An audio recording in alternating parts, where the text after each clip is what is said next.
खबरों से आगे में आज शाम आलमी सतह पर सराही जाने वाली एक बाहिम्मत पाकिस्तानी खातून शाद बेगम से मुलाकात। क्या नौजवान ये भूल रहे हैं कि सिगरेट नोशी सेहत के लिए नुकसानदेह है? और अमरीकी शहर फिलाडेल्फिया के वो कौन से मकामात हैं जिन्हें देखे बगैर इस शहर की सैर अधूरी है? ये है वॉइस ऑफ अमेरिका की पेशकश खबरों से आगे। अस्सलाम वालेकुम। वॉइस ऑफ अमेरिका के वाशिंगटन स्टूडियोज में आप सबको खुशामदीद। प्रोग्राम खबरों से आगे के साथ मैं हूँ सारा जमान। ख़वातीन दुनिया भर में मुख्तलिफ शोबों में आगे बढ़ रही हैं और अपना नाम पैदा कर रही हैं, और वो ख़वातीन जो बहुत से चैलेंजेस का सामना करने के बावजूद न सिर्फ खुद हार नहीं मान रही बल्कि दूसरों को भी आगे आने का रास्ता दिखा रही हैं, वो यकीनन तारीफ़ की मुस्तहिक़ हैं। ऐसी एक खातून है सूबा खैबर पख्तूनख्वा से ताल्लुक़ रखने वाली शाद बेगम, जिन्हें इस माह अमरीकी महकमा खारिजा ने वुमेन ऑफ करेज अवार्ड से नवाजा। इस वक्त हमारे साथ मौजूद हैं मोहम्मद आतिफ, जिन्होंने शाद बेगम से इस मौके पर बात की। आतिफ, ये बताइए कि शाद बेगम को उनकी किन कोशिशों के इतराफ़ में ये अवार्ड दिया गया? सारा सूबा खैबर पख्तूनख्वा के इलाके दीर से ताल्लुक़ रखती हैं शाद बेगम। ये एक समाजी कारकुन हैं जो ख़वातीन की सेहत, बहबूद और तालीम के लिए काम करती हैं और अपने इलाके में ख़वातीन को सियासी हुकूक दिलवाने के लिए एक सरगर्म आवाज़ भी हैं। और उनका कहना था कि उन्हें मिलने वाला international women of courage award सिर्फ उनकी ही नहीं बल्कि पाकिस्तान में तब्दीली के लिए काम करने वाली हर औरत की कोशिशों का एतराफ़ समझा जाना चाहिए। जहाँ तक अवार्ड की बात है तो आज मैं बहुत खुशी महसूस कर रही हूँ, और इसीलिए कि मेरे काम को जो मैं ख़वातीन के लिए कर रही हूँ, लड़कियों के लिए कर रही हूँ, अपने लोगों के लिए कर रही हूँ, उसको बिन अक़वामी सतह पर लोगों ने मान लिया, तस्लीम कर लिया। और ये तस्लीम करना मेरे ख्याल में सिर्फ मेरे काम को तस्लीम करना नहीं है, बल्कि पाकिस्तान में इस वक्त जितनी ख़वातीन, जितनी लड़कियाँ जो कि गुमनाम हैं लेकिन वो अपना किरदार अदा कर रही है मुल्क की तरक्की में, तो ये उन सब की रिकग्निशन है, उन सब की हौसला अफजाई है, और मैं अपना ये अवार्ड पूरे पाकिस्तानियों के नाम करती हूँ। और शाद बेगम ने यह भी बताया कि एक क़दामत पसंद माशरे में ख़वातीन के हुकूक़ के लिए आवाज़ उठाना मुश्किल काम था, लेकिन जब मकामी लोगों को ये एहसास हुआ कि ये जद्दोजहद उनके अपने फ़ायदे के लिए है तो काम इंतहाई आसान हो गया।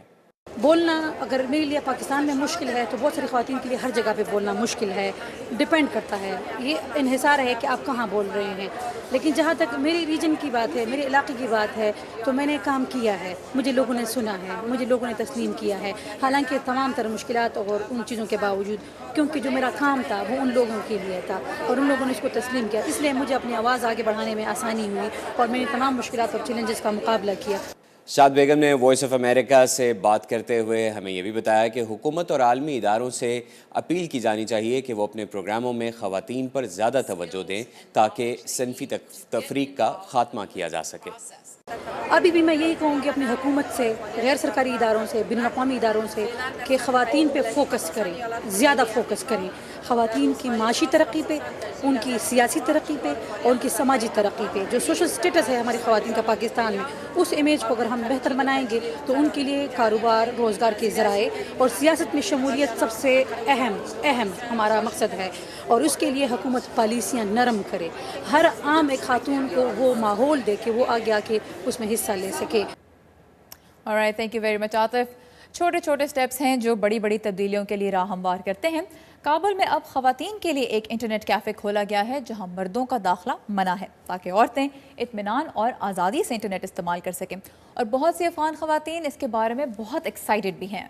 काबुल की इस छोटी सी इंटरनेट कैफ़े में ख़वातीन का हुजूम देखकर अंदाज़ा होता है कि इन्हें कितनी ख्वाहिश है बाहर की दुनिया को समझने और उस तक अपनी आवाज़ पहुँचाने की। ये internet cafe women for change नामी एक तंजीम ने कायम किया है ताकि अफ़गान ख़वातीन महफूज माहौल में मर्दों की तवज्जो का मरकज़ बने बगैर इंटरनेट इस्तेमाल कर सकें।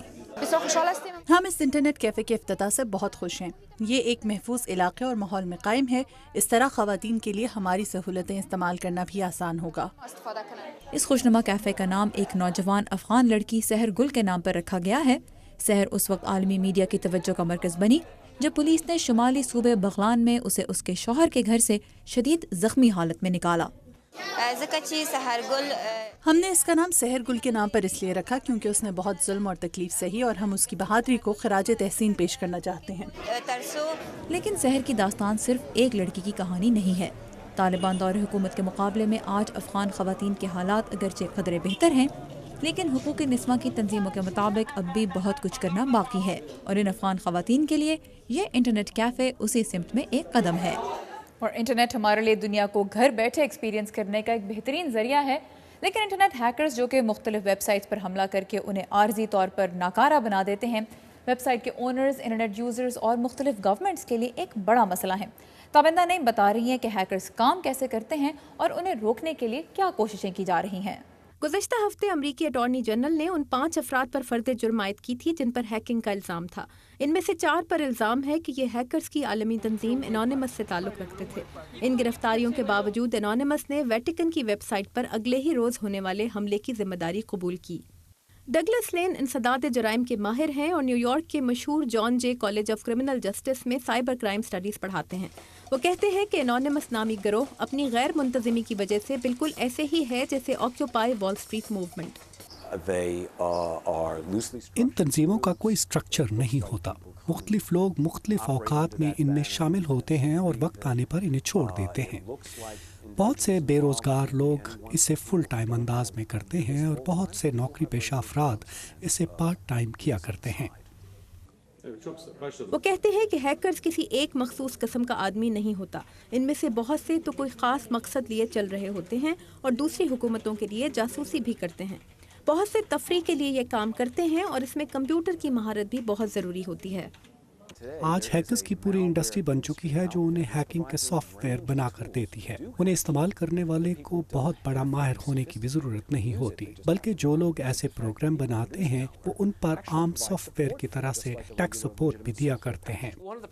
ایف بی آئی کے سابق ایجنٹ بریڈ جیرٹ کہتے ہیں کہ انونیمس نامی گروہ کا کوئی بھی لیڈر نہیں، مگر پھر بھی یہ گروہ شدید نقصان پہنچانے کی صلاحیت رکھتا ہے۔ فکر اس بات کی ہے کہ ان کے پاس قومی سلامتی کو نقصان پہنچانے کی اتنی بڑی صلاحیت ہے کہ اس سے انسان اور ادارے دونوں متاثر ہو سکتے ہیں۔ انونیمس نے حکومت کی بڑی بڑی ویب سائٹس بند کر دی ہیں اور امریکی پولیس کی ویب سائٹس میں بھی داخل ہو چکے ہیں۔ اس کے علاوہ یہ بڑی کارپوریشنز اور کریڈٹ کارڈ کمپنیوں تک بھی رسائی حاصل کر چکے ہیں۔ امریکی اور برطانوی پولیس اداروں کی ہیکنگ کے حوالے سے ہونے والی گفتگو بھی ہیک کی جا چکی ہے۔ کیون مٹنک ایک سابق ہیکر ہیں۔ یہ ایف بی آئی کے ساتھ مذاق کر رہے ہیں۔ وہ حکومت کو یہ بتانا چاہتے ہیں کہ وہ زیادہ چالاک ہیں۔ ڈگلس سلین کہتے ہیں کہ مقدمے ان مجرموں کو سزا تو دے دیں گے مگر ہیکنگ کو نہیں روک پائیں گے۔ پیٹر فیڈنسکی کے ساتھ تابندہ نعیم، Urdu VOA۔ Now it's time for a short break جس کے بعد ہم آپ کے لیے لا رہے ہیں a postcard from Philadelphia جو آپ بالکل مس نہیں کرنا چاہیں گے. So stay with us.